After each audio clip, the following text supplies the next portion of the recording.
Guys, I'm teaming up with my good friend, retired Navy SEAL Jocko Willink for something real special. Jocko started Joo Fuel when he found out the supplements he was buying for himself and his family were filled with heavy metals and ingredients he was unaware of. He wanted a line of supplements and consumables that had all of the good, effective ingredients and none of the bad. So we made it happen. I got set up with all of the key products, and we want to do the same for you. Jocko Go energy drinks for clean, sustainable energy. Jocko Milk Protein for 30 grams of delicious grass-fed protein, plus a full line of supplements to support mood, focus, hydration, joints, and more. Jocko Fuel supplements are scientifically formulated and made with ingredients that are clinically tested. They are better for you options with no artificial flavors or sweeteners, no added sugar, and no gray area ingredients or banned substances. It's clean fuel with health compromise. And right now, you can get 20% off when you use code Chael at jockofuel.com. Or if it's easier, just click on the link below. You know, I'm having a hard time moving on. I'm trying to put paid to the idea that Charles Oliveira's team is publicly interested in attempting to pursue the notion of a fight between Charles and Conor McGregor. I'm really stuck on it. And with what part do they believe that Conor would want that fight? Like, just by example, so Charles has a very hard fight coming up with Scaring. And that fight is so difficult. And you look at the rankings, it's very hard to not say the winner fights for the title. It'd be a very hard thing. Because if you said, no, that is not our number one contenders fight, where you're going to get jammed up is the follow-up question, which is, well, then what is? And that's where you would run into the real problems. You'd have a real problem attempting to justify and or explain another match that is your number one contenders match within that division. So you don't have to make it the number one contenders fight, but it would be hard to say it's not the number one contenders fight. Are you with me? Are you staying with me? Okay, great. So now Charles gets a win. Now Charles Oliveira, who's very good and who is very dangerous, has now shown and proven that he's even more good. He's gooder. And he's more dangerous. He's more dangerous-er. Why would somebody want that? Why would that be attractive to a guy coming off of a leg injury who's lost his last 5? I mean, what part about Charles' success and Charles winning, what part about the world identifying and believing that Charles is the true and rightful number one contender, what part about that do you believe would look attractive to Conor? It's the part where I'm going, hey man, are we not paying attention here? And if you were to understand that Chandler's next, and I think they do understand that, but if you understand that that is going to take place at an unknown date, and I think that they do understand that, but if you were to look at the dates between Poirier McGregor 3 and whenever Chandler takes place, and you were to use history as your trajectory to the future, if that's 2 years or that's 3 years, however long that is, it would sound as though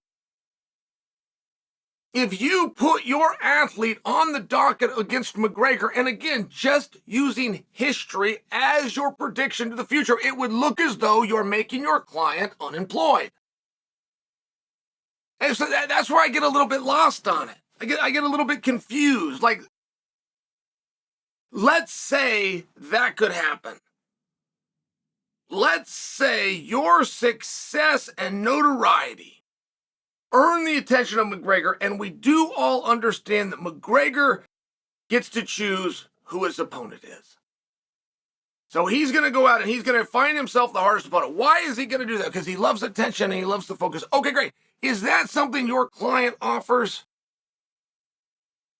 Does your client offer great press conferences and interesting back and forth? Is that something that would be attractive? And if we did get that for your client, do you understand the same as Conor's going to choose who you are is the same way it's going to go with the date, which may or may not come? Is that the position that you want to place him? Would that be a celebration? Somebody was to come out with the authority to do so and announce your client has Conor McGregor. Do you celebrate and think that's good, or do you, oh, no, heaven said, no, please, I saw what they did to Chandler. They starved him out, man. No, please don't do that to me. Give me somebody that's going to fight more often. It seems like such a miss. I can't seem to make sense of it. I thought, well, is this just for headlines? Is this what we call a swerve? And if what's happening is what I believe is happening, which is this really isn't about McGregor, this is about anybody but, I don't see anything wrong with saying that. I mean, I must tell you, I really don't. If you are hard and fast to not have to get in there with Islam again for whatever reason, but if you're hard and fast, I don't know that you would have to call for a fight that, one, makes absolutely no sense, that, two, aside from yourself, nobody has ever asked to see. And in fairness, you don't have to with Conor. It doesn't have to be one that you want us to. That is red panty night. He will do his part. You'll get that big pendulum swinging. But from a level of participation, you don't get any more money. There's not a main event bonus. Your contract calls for a championship defense bonus like everybody else's. Not for nothing. I mean, I always hear about the money fight, the big payday you're going to get with Conor. Your contract is already set. And if you would like to activate a participation clause, you must not only have the belt, it must be on the defense of a belt. Everybody's contract calls for this. So I don't get it. And if the message is, in fact, anybody but Islam, I would understand that. And it's very hard to hold your head high when you're making statements like that, but this isn't the first time. Charles was very clear. His coach was very clear. Give Volkanovski an opportunity. Give somebody else the opportunity. Bring Volkanovski in again. Do whatever you want to do. I'm not interested in that match. Nobody will ever call you scared. Why? Because you already did it. You have the right to be scared as a human being. You will get teased in this industry until you go out and do something. That's true. That is true for better or worse. But he's already done it. Like, you don't have to go and do that something twice. So anybody but isn't bad, and a great distraction. Look at this hand so you don't see what this hand's doing. Like, these things are very good things. It's just you're not going to get the fight with Conor.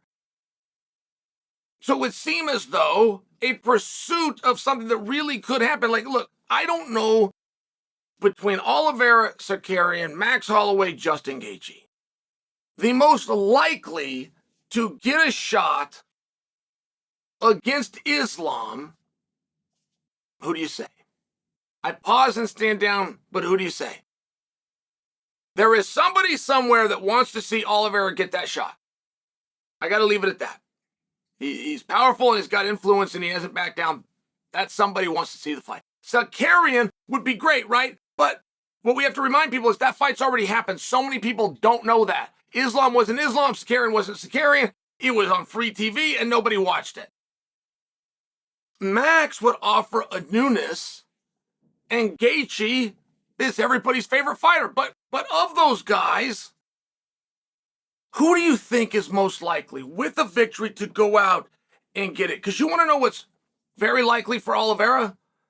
Isn't to come out and say the wrong guy is holding the belt. Where's my crack at it? Why do I not have it?